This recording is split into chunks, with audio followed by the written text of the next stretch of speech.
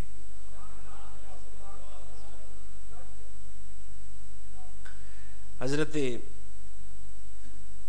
سری سکتی رضی اللہ تعالیٰ عنہ، سری سکتی کون ہے؟ یہ غوث پاک کے بھی پیر ہیں رضی اللہ تعالیٰ عنہ، غوث اعظم کے بھی شیخ ہیں حضرت سری سکتی۔ آپ فرماتے ہیں کہ میں نا ایک سفر میں تھا، یقین ذہن میں ہے یا نہیں ہے؟ یقین کسے کہتے ہیں؟ ایمان کس کو کہتے ہیں؟ پیروں پر پکا رہنا کس کو کہتے ہیں؟ سری سکتی پاک فرماتے ہیں کہ میں ایک سفر میں تھا، تو دوپہر کا وقت تھا، صحرا سے میں گزر رہا تھا، تو میں نے سوچا کہ دوپہر کا وقت ہے، تھوڑی دیر میں کہیں آرام کر لیتا ہوں۔ دور دور تک نظر دوڑائی، ایک درخت تھا، صرف ایک درخت، تو میں جا کر نا سفر کر کے درخت کی چھاؤں کے نیچے بیٹھ گیا۔ تو فرماتے ہیں جب چھاؤں میں بیٹھا تو میں نے سوچا کہ اتنے دن گزر گئے، مجھے تو کسی نے نصیحت ہی نہیں کی۔ سری سکتی پاک سوچتی، تو فرماتے میں نے اپنے ہاتھوں کو اٹھایا اور رب کریم کی بارگاہ میں دعا کی کہ مولا اسی درخت کو توفیق دے دے کہ یہ درخت مجھے کوئی نصیحت کر دے. چونکہ مستجاب الدعوات تھے, ادھر دعا مانگی ادھر قبول ہو گئی, اللہ نے درخت کو بولنے کی طاقت دے دی. بولنے کی طاقت جو ملی تو آپ نے درخت سے مخاطب ہو کر فرمایا کہ یار مجھے کوئی تو نصیحت کر دے. تو درخت نے آپ کو نصیحت کرتے ہوئے کہا کہ سری سکتی مجھ جیسے بن جائے.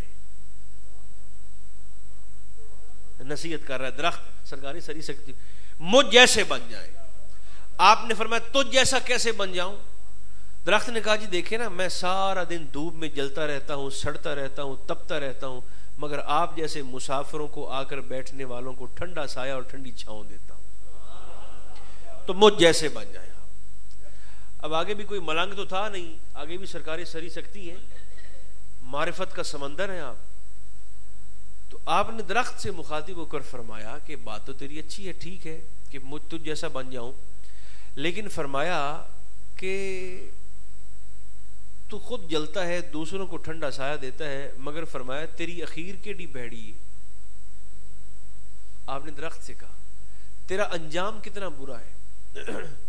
ایک آری والا آتا ہے, ایک کلہاڑی والا آتا ہے, وہ تجھے کاٹتا بھی ہے, پھاڑتا بھی ہے, چیرتا بھی ہے, توڑتا بھی ہے, تیرے ٹکڑے بھی کر دیتا ہے, پھر تجھے جا کر چولہے میں آگ میں ڈال بھی دیتا ہے, پھر تیرے کوئلے بنتے ہیں, پھر تیری راکھ بن جاتی ہے, پھر ہوا تیری راکھ کو اڑا دیتی ہے. تیرا کام کتنا اچھا ہے اور تیرا انجام کتنا برا ہے.